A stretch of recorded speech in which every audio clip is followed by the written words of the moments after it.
देखो अब तौकीर फोन भी नहीं उठा रहा मेरा, मुझे नहीं मालूम कि कहाँ होगा वो। तुम्हारी माफी का कोई फायदा नहीं है Nawal. Okay, I am sorry.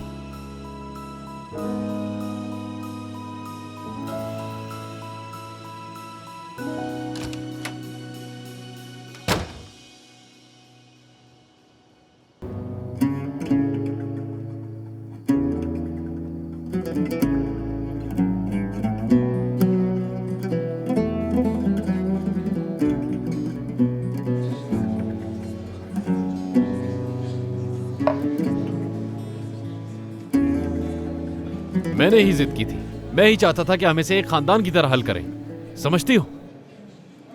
और जैसा कि तुम सोच सकते हो, हमने तुम्हें फोन करने का नहीं सोचा। ये इतना अहम नहीं था कि तुम्हें डिस्टर्ब करूं मेरी जान। हमने अभी कुछ डिसाइड नहीं किया है ना नवाल?